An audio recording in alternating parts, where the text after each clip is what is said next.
If you're wondering why your meditations feel powerful in the moment, but nothing actually changes in your life, I want to tell you it's not because you're doing something wrong, but maybe it's because you are unconsciously sabotaging yourself the moment you open your eyes, like I did.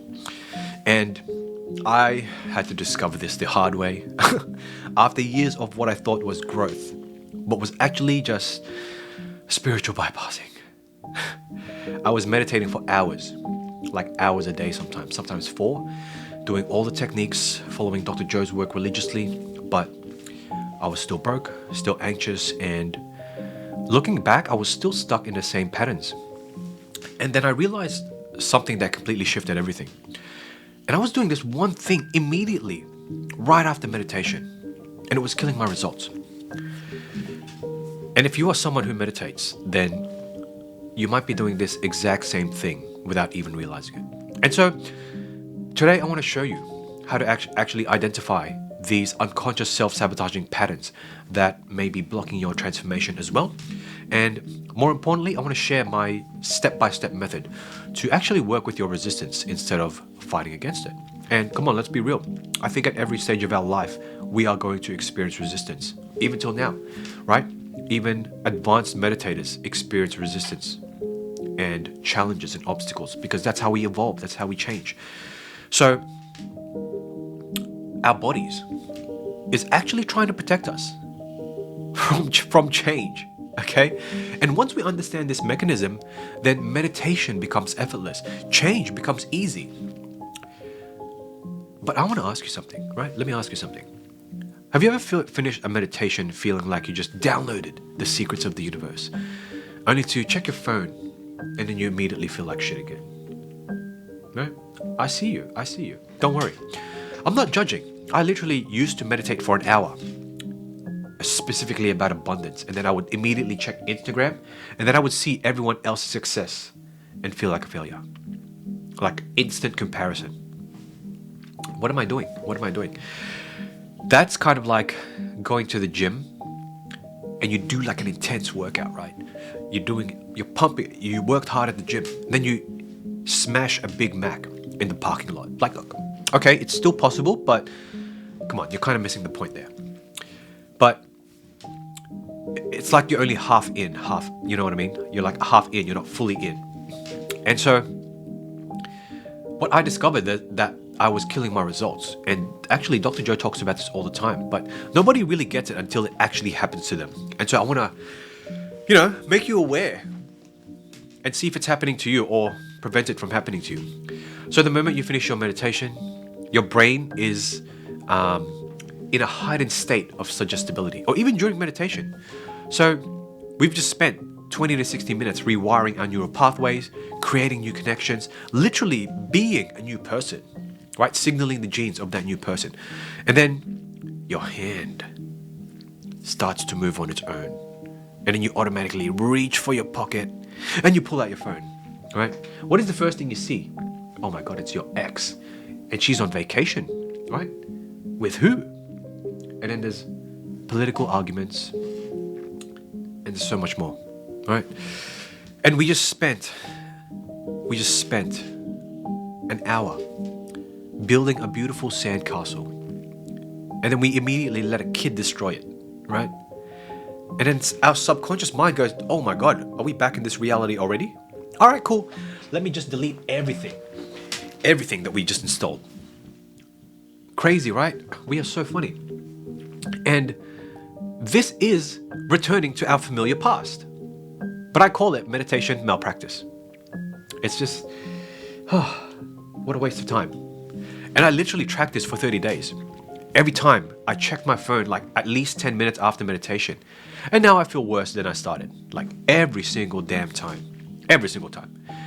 Now, before you think that I'm about to tell you to throw your phone out and live like a monk, just relax. I tried that. Lasted about 6 hours before I was Googling how to get my phone from out of the river. Okay? You don't have to throw your phone. And honestly, the solution isn't to get rid of technology because, the solution is to understand frequency interference. That's it. Interference frequencies. Now, let's get nerdy for a bit. Think of your meditation like tuning into a specific radio frequency, okay? Abundance FM, you want to tune into Abundance FM. So you spend the whole meditation getting clear reception on Abundance FM, right? You're in this radio station. Now you've tuned into it. You can hear every note. Every word is beautiful. It's abundant. But then the second you finish your meditation, you open your eyes. If you pull out your phone, you are now tuned back into Anxiety FM, Comparison FM, especially if you see something that triggers you, okay?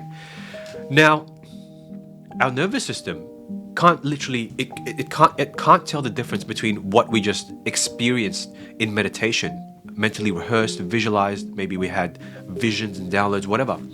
And it can't tell the difference between what you're seeing on your phone. So we are still in that highly suggestible state. And so when we check our phone and we see someone with a car that we want and we're like, oh, I don't have that. Oh my God, I guess we're not worthy.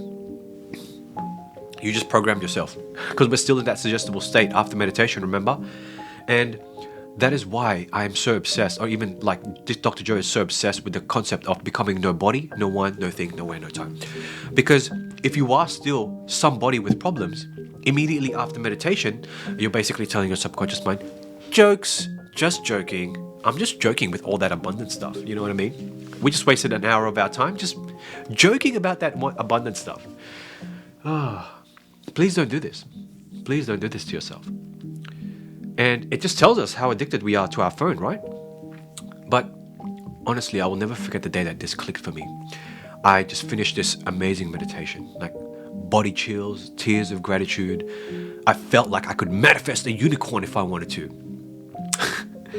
And then I think about like 30 minutes after, I would like check my bank account. I don't know why. It was just a habit. And apparently the universe hadn't got the memo about my new state of being of abundance consciousness, right? My bank account was still looking like a sad emoji.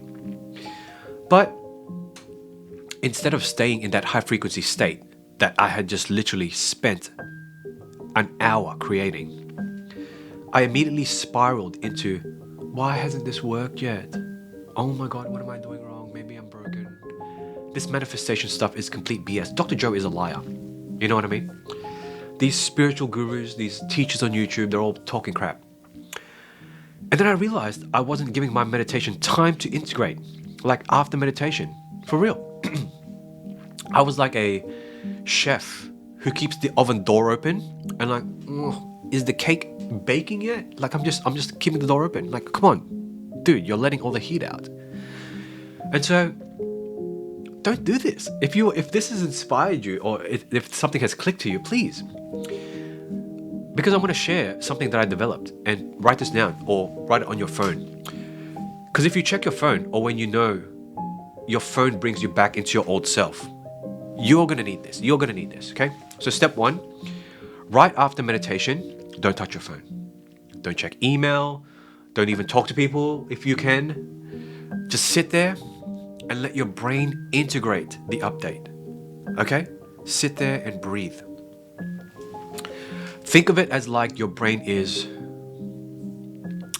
finalizing the installations, okay? When you like update something in your computer, it's installing and it says like finalizing, okay? And you know how Netflix gets all pixelated when your internet is slow? Well, think of it as like that's your consciousness when you interrupt the integration process, okay? Step 1, just let it integrate, let it integrate. Step 2, instead of jumping straight back into your old reality, like be aware of that. Be super aware of that. Okay, I'm plugging myself back into the material world now. I gotta be aware not to jump back into my old reality. Create a bridge. Create a bridge. Write down 3 things that you are grateful for that align with the frequency you just cultivated. Okay, not generic stuff but specific things that match your energy. So that's step 2. And step 3 is before you engage in any external input, ask yourself, does this match the frequency I just created, or will it put me back into old patterns? Okay, simple as that. If it's something that you can't avoid, just be like, okay, how would the frequency that I just cultivated respond to this? Simple as that. But where it gets interesting, and I feel like this is something Dr. Joe doesn't talk about enough, is that when we experience resistance is not our enemy. but it's actually our body's security system just trying to keep us safe. And so our subconscious mind is like that friend who always brings up embarrassing moments or embarrassing things you did in high school. Remember that time that we did this in high school? It's that friend is not trying to hurt you. It's trying to keep you consistent with who it thinks you are, right? That friend that keeps mentioning all the embarrassing stuff in high school still sees you as that kid in high school. So when you start changing through meditation, your body literally creates resistance, physical resistance sometimes, anxiety, restlessness, sudden urges to check your phone, get up and do something. I want to tell you that's not weakness. That's your nervous system going, whoa, whoa, whoa, whoa, whoa, whoa. We don't do successful. We don't do successful here, remember? We only do struggling but spiritual. Okay? That's all we do here. And you got to acknowledge this. You have to acknowledge this resistance instead of fighting it. And I would literally talk to my resistance. I literally talk to it now, like, oh, okay. Here's my old self. I see you. I see you. I just want to say thank you for trying to keep me safe, but come on. We're leaving that now. We're upgrading now. So you can either come along or you can get left behind, right? It sounds pretty crazy, but it works. And this is about becoming conscious, right? Becoming conscious of my unconscious patterns. And by disassociating myself with it, I'm disassociating those neurological pathways. I'm not identifying with it as well, right? That's you and that's not me, right? So once I started implementing this, everything changed rapidly. Not overnight, but like very, very consistently. And my meditations went from feeling like entrainment to actual life-changing experiences. Okay? It wasn't just about, it wasn't just entrainment. I started to experience different experiences in material world. And so I started getting opportunities that aligned perfectly with what I had been mentally rehearsing, like those breadcrumbs that Dr. Joe talks about. So I would get like people, my email list would improve so much. I would get more calls booked, right? But the biggest change was I stopped feeling like I was fighting against myself all the time. That was so exhausting, mentally and physically, seriously. I finally felt like having my conscious and subconscious mind on the same team. Brain and heart coherence, super brain and heart coherence. It feels amazing. I honestly can't tell you guys how amazing it feels.